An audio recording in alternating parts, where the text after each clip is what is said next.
नमस्कार, मैं नासिर हुसैन और आप देख रहे हैं किसान तक। हम आए हैं हिमाचल प्रदेश के कांगड़ा ज़िले में। यहाँ इस वक्त हम मौजूद हैं। ये शाहपुर तहसील का धनोटू गांव है।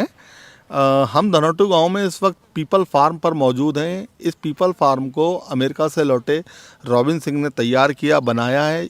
ये सिर्फ एक फार्म नहीं है, इसको हम कहें पीपल फार्म परिवार तो वो कहना शायद ज़्यादा मुनासिब होगा, क्योंकि यहाँ पर गाय भी है, डॉग भी है, बिल्ली भी है, बकरी भी है, खच्चर भी है, घोड़े भी हैं, भैंस भी हैं।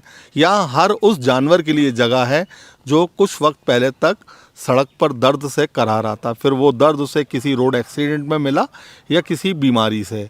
यहाँ एक क्लिनिक भी है। बहुत सारे जानवर यहाँ आते हैं, इलाज कराते हैं 6 महीने, 5 महीने, 1 साल, और फिर अगर लगता है कि वो बाहर छोड़ने लायक हैं तो उन्हें छोड़ दिया जाता है। कुछ यहाँ के परिवार का हिस्सा बनकर रह जाते हैं। लेकिन अभी हम जो बात कर रहे हैं वो पीपल फार्म में होने वाली ऑर्गेनिक फार्मिंग की कर रहे हैं, ऑर्गेनिक खेती की। इसके साथ ही ऑर्गेनिक के साथ रॉबिन सिंह नो टिल वाली फार्मिंग करते हैं, यानी कि बिना हल चलाए, बिना खुरपी चलाए उसकी गुड़ाई किए। यहाँ क्या क्या होता है, कुछ प्रोडक्ट यहाँ के बाज़ार में भी जाते हैं, ये हम आपको बता दें। ऑर्गेनिक फार्मिंग और नो टिल फार्मिंग के बारे में और ज़्यादा बात करने के लिए हम मुखातिब होते हैं रॉबिन सिंह से।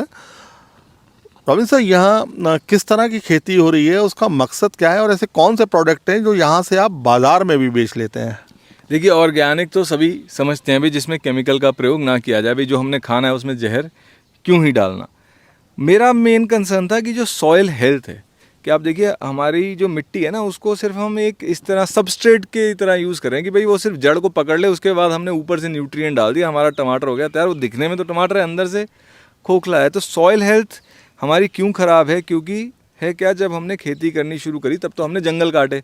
अब जंगल काटे तो नीचे सॉइल हेल्दी थी, तो उसकी हमने गुड़ाई करी, हम उसमें चीज़ें उगा रहे हैं।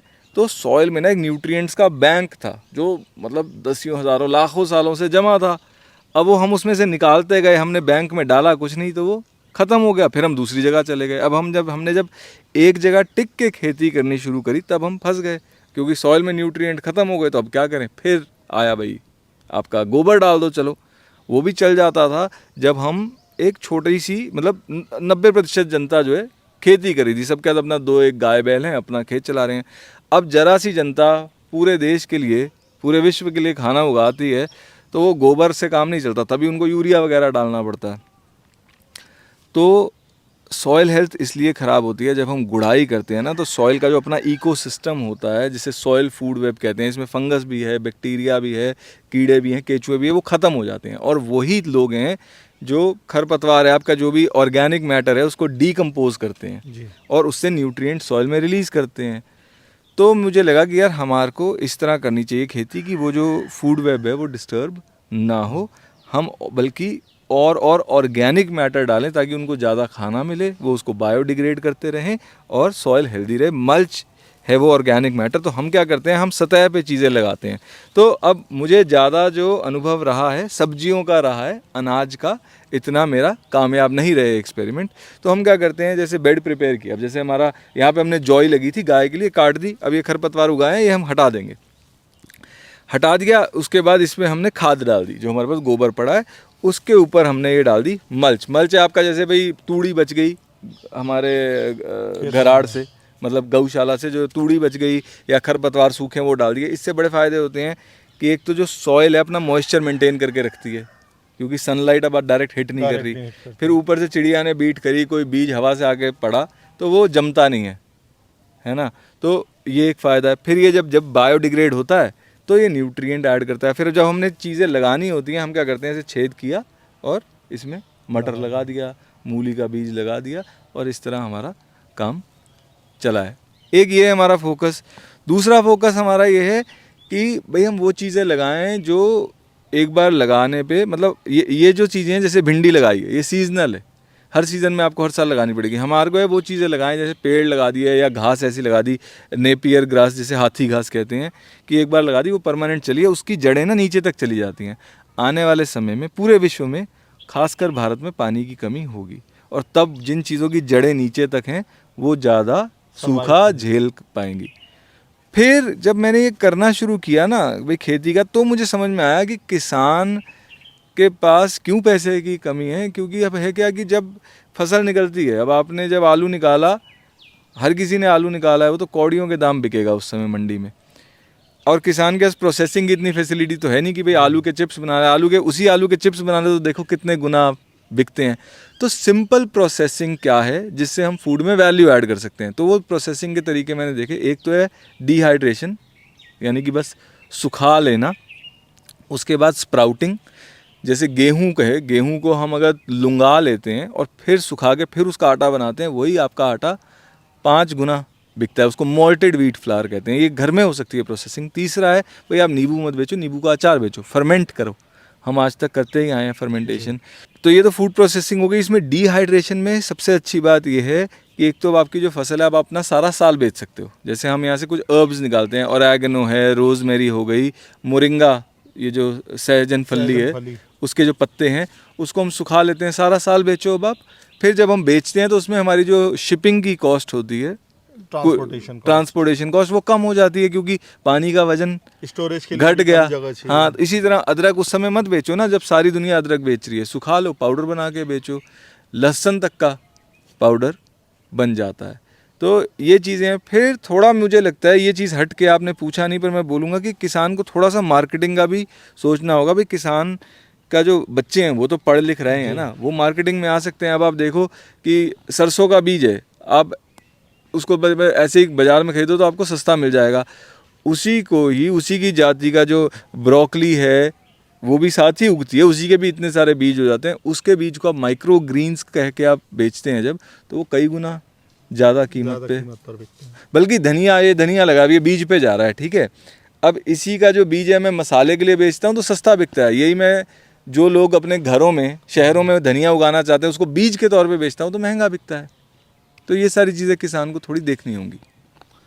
जो पीपल फार्म में एनिमल आते हैं, ख़ासतौर से गाय, बकरी, भैंस, जो घास वगैरह या दूसरे चारे, हरे चारे पर निर्भर हैं वो, और जो पीपल फार्म में रहने वाले लोग हैं, जो वॉलंटियर्स आते हैं, क्या उनके लिए भी जो किचन में सामान जाता है वो इसी खेत का जाता है? जी जी जी। तो हमारी जो किचन है वो कॉमन ही है, जिसमें मैं खाता हूँ, या जो डाइनिंग हॉल स्टाफ के लिए, वॉलंटियर्स के लिए किचन हमारी कॉमन है, तो यहीं से सब्जियाँ जाती हैं। ये है, प्लस हमारे पास कुछ ग्रीन हाउसेज़ हैं, तो जिसमें से कुछ तो हम बेचने के लिए चीज़ें उगा रहे हैं, एक में सब्जी वब्जी भी तैयार होती है। मतलब वो पीपल फार्म का परिवार भी उसी में से ऑर्गेनिक जितना अवेलेबल है। जैसे इस समय हमारे आलू चल रहे हैं जो हमने निकाले थे, अभी हमने लहसुन 80 किलो निकाला है, हमको जल्दी निकालना पड़ा क्योंकि और मौसम बड़ा ख़राब था, नहीं तो क्विंटल निकाल लेते हम।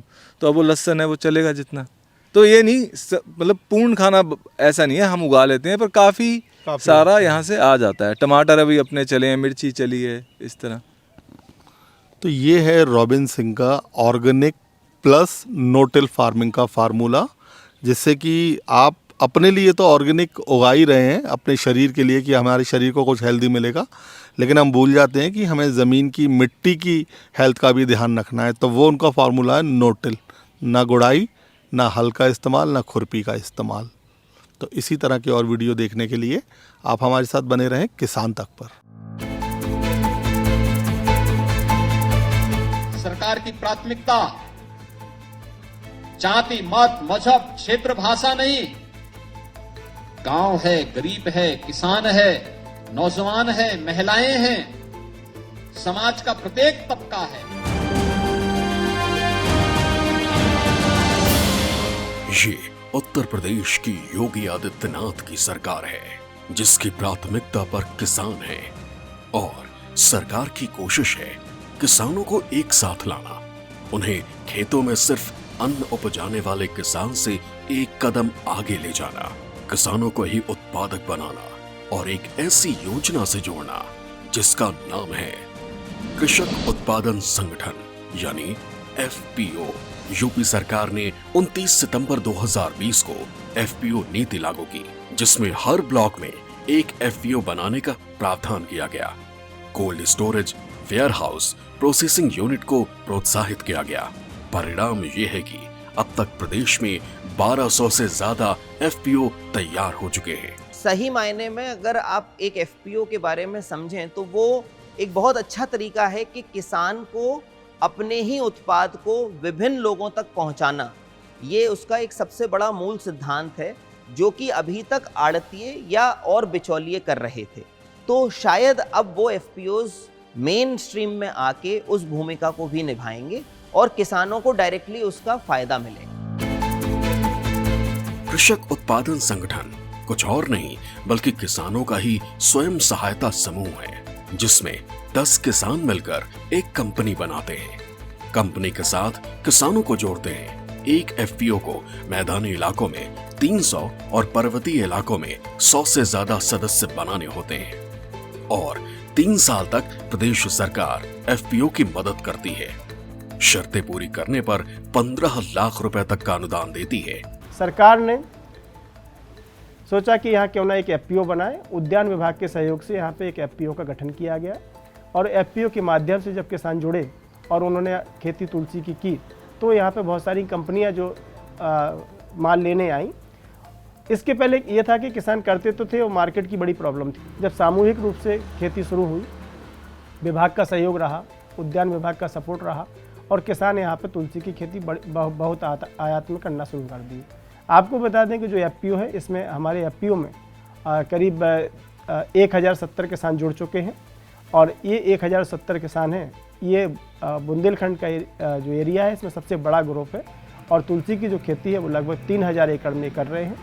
इन एफपीओ का ही एक उदाहरण है आगरा की दिव्य भूमि एग्री क्रॉप प्रोड्यूसर कंपनी। ये कंपनी सैकड़ों किसानों को अपने साथ जोड़कर बीज तैयार कर रही है। आज हमें खुशी होती है कि केंद्र व राज्य सरकार दोनों की एक योजना थी जिसमें कि सीड को बढ़ावा देना था और आज हम लोग जिस सीड प्रोसेसिंग प्लांट में खड़े हैं वो भी इसी कंपनी का एक प्रकल्प है, जो कि अब किसानों को बेटर क्वालिटी सीड्स मुहैया कराने के लिए आगे बढ़ा है। जो भी किसान इस संगठन की शक्ति को समझते हैं, उनके लिए यूपी सरकार ने अपनी वेबसाइट पर एफपीओ स्कीम की पूरी जानकारी दे रखी है, जिस पर प्रदेश के किसान ऑनलाइन रजिस्ट्रेशन कराते हैं, सरकार से सहयोग लेते हैं। दरअसल संगठन की इस शक्ति को समझकर आज किसान आगे बढ़ रहे हैं, बाजार को अपने पास आने के लिए बाध्य कर रहे हैं, अपनी आय बढ़ा रहे हैं।